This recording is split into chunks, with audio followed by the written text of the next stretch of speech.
Hi guys, it's Ksenia. Welcome back to my channel.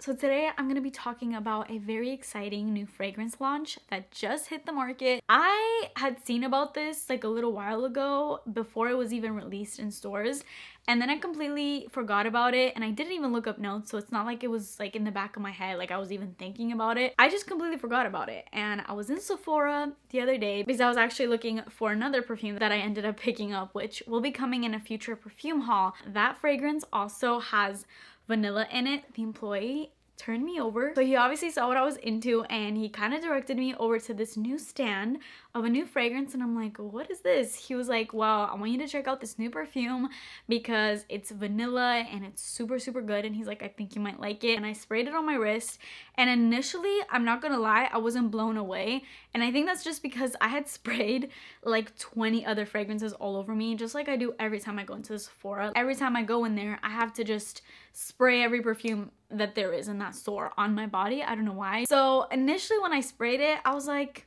okay, like this is nice, but I wasn't getting like the full fragrance because it was just mixing with a bunch of stuff.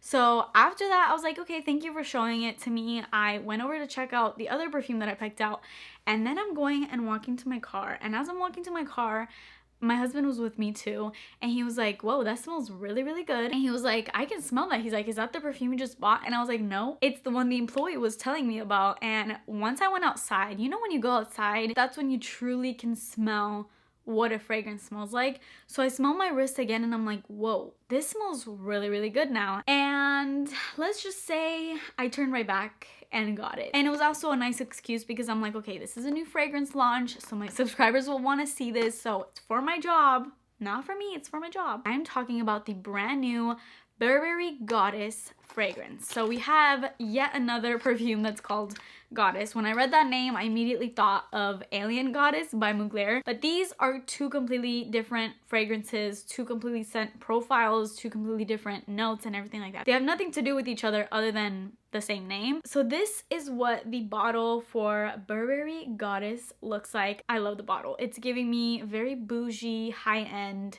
vibes, so I'm loving the presentation of it. I picked up the 1.6 fluid ounce just because I really like this. Like, I wasn't on the fence or anything like that for me to pick up like a smaller size. As far as pricing, I will say they're getting a little bold with pricing lately because she's a little up there, and I know it's a Burberry fragrance, so it is designer, but it is a little expensive, so I was kind of shocked. I was expecting for the 1.6 to be maybe like 100, maybe less than 100, but no. The full size 3.4 100ml bottle retails for $168. She's definitely up there. This one that I picked up is the 1.7, like I said, and this retails for $129. And then the 1 fluid ounce retails for $100. That is crazy for a 1 fluid ounce. $100 is a lot.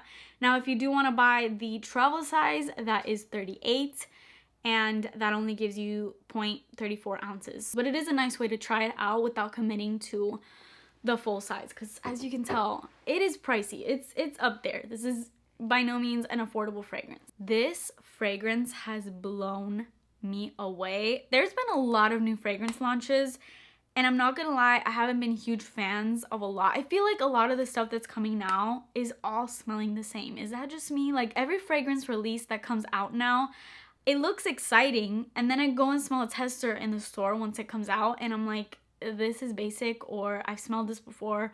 And obviously maybe I'm just biased because I have so many perfumes, so obviously I've smelled a lot, but this is different to anything that I have. It just has elements of so many different things that I love, all put into one beautiful, stunning scent. And the name Goddess is perfection because it literally smells like what you imagine a goddess would smell like. I didn't agree with Alien Goddess being called Goddess because yes, it was super beachy and fun and like bronze goddess, sure, but this is like the true embodiment of the true goddess. She's beautiful, it's sexy, and more than anything, this is vanilla heaven.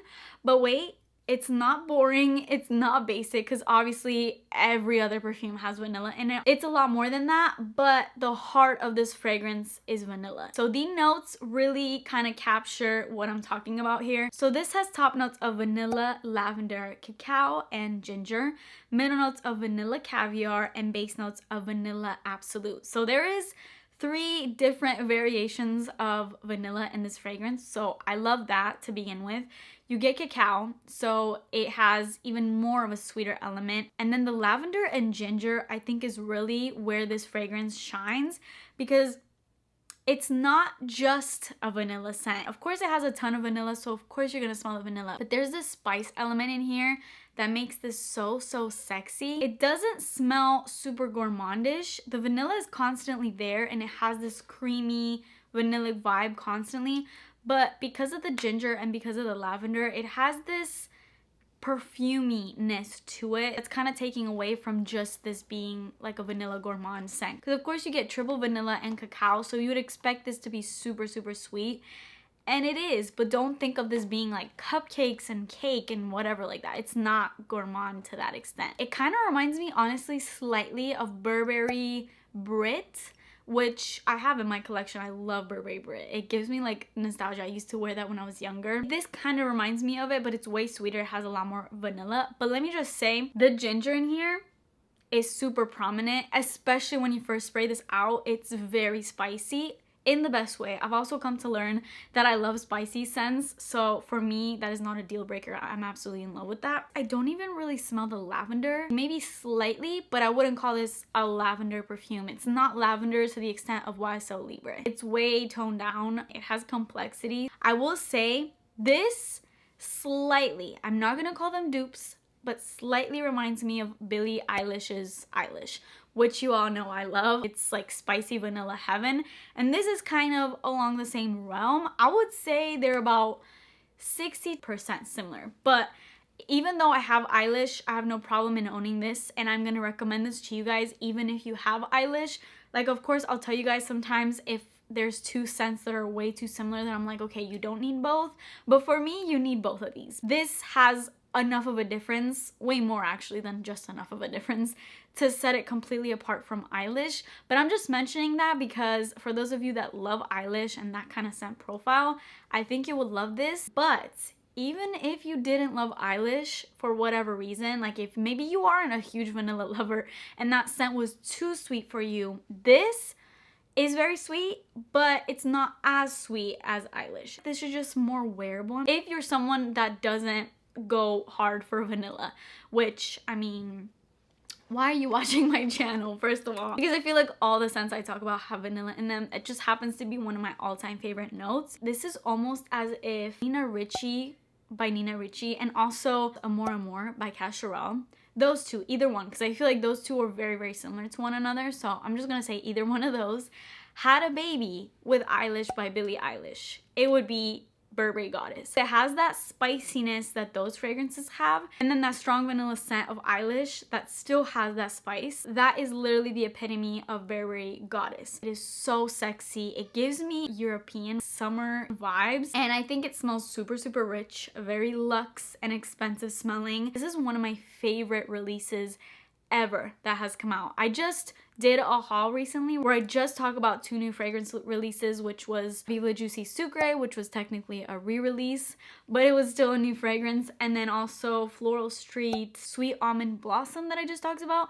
And first of all, I returned Sweet Almond Blossom. As I said, even in that video, I wasn't a fan of it. It was too fresh for me. It was generic. It was predictable. It wasn't my scent. And then I actually also ended up returning Vive la Juicy Sucre, not because I didn't love it, because of course I did. I returned it because the bottle was broken. It came to me that way, and I actually read the comments after I posted that video. Literally every single person in the comments, you can go and read them right now, everyone in the comments that had purchased that scent said the same thing. They all said that the nozzle was broken and that it barely sprayed.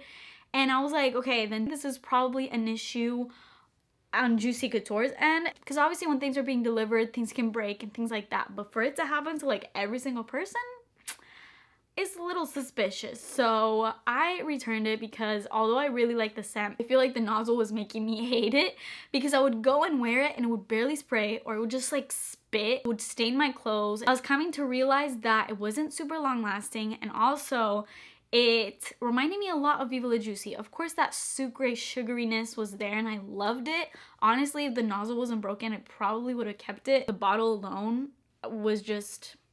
I wanted to keep it just because of the bottle. Like, I was so mad that the nozzle was broken because the bottle alone would have made me want to keep it. Anyways, that was a whole different tangent. You guys know I love to go on tangents, but I'm saying that because those are two scents that were new releases that I smelled that didn't wow me. Viva La Juicy Sucre was great and I loved it. But it's not like it was a very unique fragrance that I'm like, oh my god, this new scent is amazing. I have not felt that way, honestly, about a scent in a long time until this. And I'm so glad for that Sephora employee that recommended this to me because I probably wouldn't have even noticed that it was there. My husband loves it. Like, after I bought it, I sprayed it in the car and he was like, that smells really sexy. And I'm like, yeah, I know. I'm gonna be wearing this like to all my date nights now. So this is definitely gonna be a permanent in my collection. I'll include this in a lot of upcoming videos. As far as longevity, that was another thing I noticed. This one lasts because of that gingery, spicy sort of aspect. It just strengthens it. It gives this like wow factor. And because of that, it's strong and it lasts a long time. So Burberry Goddess, highly, highly recommend. This is definitely Xenia approved. And if you have my fragrance taste, which I know a lot of you do, then you're gonna want to pick this up. All right, so that is it for this video. I hope you guys enjoyed it. Let me know of any new fragrances out there that, based on my taste, you think I would love. Please subscribe to my channel if you haven't already, and I will see you in my next video. Bye.